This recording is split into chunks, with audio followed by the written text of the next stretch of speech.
Movie camera, welcome to Brainrot, Echoes, where the echoes of forgotten truths, ideas, and memories are awakened. We tell the stories you've never heard, uncover hidden shadows, and push the limits of imagination. Milky Way Brainrot, Echoes, when the final echo finally finds someone who listens. Backend index pointing right, don't forget to hit subscribe and turn on the notification bell to join us on every journey. Chapter 1. The Child and the Heartbeat in the Night. No one told stories anymore in that land. The moon hung in the black sky like a dead stone. The wind slithered across cold dunes, carrying no song.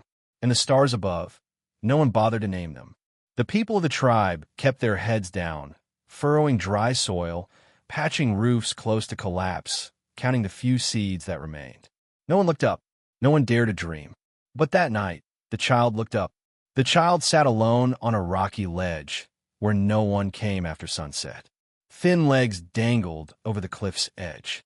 The wind tugged at its hair, biting cold. And yet, the child did not shiver. It listened. At first, it thought it was mistaken. A heartbeat, faint, low, deep, gentle, as if echoing from the earth's core. But the ground beneath its feet lay cold, unmoving. The beat came not from the earth, not from the wind, not from anywhere at all. It came from the night itself, from beyond even the farthest stars. The child placed a hand on its chest. Its heart thumped in rhythm with that distant pulse. It did not feel fear. It asked no questions. It only knew it must hold on to that beat. By dawn, as pale sunlight touched the hillside, the child sought out stones. It picked them up one by one, sharp, rough, jagged, and began to carve into the largest rock on the slope. A circle, a line, a spiral, one beat, then another. Each mark was like a word it did not know how to speak, like a reply to the echo it had heard in the night. The villagers began to notice. "What are you doing?" a man asked, voice heavy as stone. "I'm carving the heartbeat I heard," the child answered, eyes never leaving the rock. The man frowned. "What heartbeat? There's nothing but the wind. Stop this nonsense and get to work." But the child did not stop. Its hands bled where the sharp stones cut its skin, but it felt no pain. Each carved line made the nights beat clearer in its mind. Day after day, it returned to the rock. The carvings grew, spirals linking into long bands like echoes between the void. One evening, the village elder climbed the slope and stood behind the child. "What do you think you're doing?" His voice was dry as a snapped twig. The child rose, turning, its eyes bright in the fading light. "Only want not to forget the heartbeat from that night." The elder shook his head. "There was no heartbeat. That was your imagination. This world is dead. There is nothing left to hear, nothing left to tell." The child bowed its head. It did not argue. It quietly placed a hand on the newest carving. And when the elder's shadow vanished down the slope, it whispered, "Whether the world is dead or not, I don't know. I only know the heartbeat remains." And it carved on. That night, the wind changed. For the first time in many years, others came to stand beside the child on the slope. They said nothing. They only looked at the carvings, listened to the scrape of stone on stone. And in the wind, faint as memory, there came a beat, then another. Not the wind, not imagination, but something farther, larger. The child was no longer alone. End of chapter 1. And from that night, the heartbeat was no longer the secret of a single child. It became a quiet call, one no villager could pretend not to hear. Chapter 2. The First Carvings. Not all memories are told in words. Some are shaped in a line, a cut, a trembling mark etched in the dark. As Orin ventured deeper into the heart of Originum, he felt his own heartbeat merge with the breath of the ancient stone. The cold of the rock bit into his flesh, but Orin did not stop. Every step he took on the rough stone floor felt as though he was pressing into the history of this place. Pale light from the crystal core illuminated the walls around him. And there, on patches of dark, coarse rock, were the first carvings. They appeared with no order or anew. Not writing, not symbols, but crude lines, as if a trembling hand had carved them in desperation. Interlocking spirals. A jagged line broken halfway. tiny dots gathering and scattering like stardust. Orin reached out and touched one carving. A circle, unfinished, its ends never meeting. Ice cold. Yet the instant his fingertip brushed it, a deep echo resounded in his mind. Not a sound, but a sensation, a wind from the dawn of time, carrying dust from the first stars. He closed his eyes, and the world opened. In that moment, Orin saw those who had once stood here. Hands without form, eyes without faces, etching their marks onto the body of Originem. They did not speak with words, but with thought, thoughts as raw as stone, as primal as flame.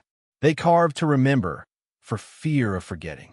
They carved to warn themselves, for fear of losing their way in the endless night. We were here, a voice not human whispered in his mind. And then we were not. Remember for us. Orin opened his eyes. The darkness remained, and the carvings stayed as silent as they had for 1,000 ages. But now he understood. These were not random marks. This was the map of a lost memory. A memory of fleeing from Obliv, the darkness that had swallowed 3 worlds before Ilarion. He walked on. The carvings lined the walls, each like a fragment of an unfinished tale.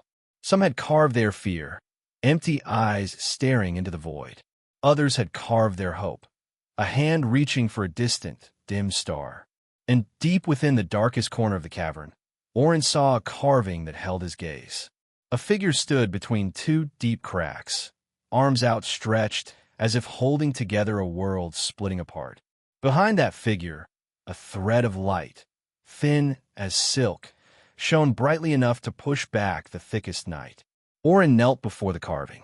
His heart raced, not with fear, but with the sense that here, the first message of the Vorten had begun, and that here, he must find a way to retell it so none would forget again. A cold gust swept through the cave, like the sigh of those who had carved these marks. Orin raised his head, staring deeper into the darkness ahead. He knew, beyond lay more carvings, more memories, waiting for him to find them and call them back into the light. And he walked on, deeper into the planet's heart, where the Vorten's carvings still awaited their last storyteller. Chapter 3. The Call from the Depths. Not all abysses swallow those who enter. Some abysses wait for an answer. The cave narrowed, as if the very stone feared what lay deep within. Orin felt the space around him grow heavy, as if the rock itself bowed to the memory it guarded. The carvings faded, leaving only the dark and the steady echo of his own steps. But Orin pressed on, for he heard the call, not with his ears, but in the pulse of his blood. A distant rhythm, part ancient drumbeat of the listeners, part whisper of forgotten souls. Then he reached the edge of a chasm. Before him yawned a fissure, black as ink, bottomless, with no handholds, no light. Just the sight of it made his spirit reel. But from that void rose the call. Come down. See us. Hear us. Wake us. No wind. No breath. Yet the call rang through every grain of stone and dust. Orin bent low over the edge. A chill rose, smelling of damp rock, decayed time, and the faint ghost of flames long dead. He closed his eyes, listening closer. And at last he understood. The call came not from a voice, but from the memory of the planet itself, buried, choked, struggling in its final desperation. We were once light, once song. Do not let Obliv be the one to tell our tale. Orin opened his eyes. Deep in the chasm, in the heart of night, a point of light glowed, small as dust, yet bright enough to pierce the dark. A crystal, the memory core of Originem. What the Vorten had hidden before their erasure. Without hesitation, Orin searched for a path down. His hands gripped the frozen stone. His body slid along the sheer walls. The rock scraped him. His blood seeped into the fissure, as if he were swearing silently. He would not leave while these memories lay buried. The deeper he descended, the clearer the call became. No longer distant, it became a sorrowful song beside his ear. Remember us. Tell us, so that we may exist again. At last, Orin reached the bottom. The light hovered before him, a transparent crystal, its core flowing with countless threads of light, streams of memory. Orin reached out and touched it. A flood of memory surged through him. Cities that drifted between stars, rivers of light coursing through space, the proud, desperate faces of the Vorten as they faced Obliv. He understood. This was the eternal core, keeper of the final memory of a civilization. And from the depths, Orin answered, I hear you. I will tell your tale, until every star remembers your names. In that instant, the light flared. A thread of brilliance sliced through the ancient dark, leading Orin back toward the world above.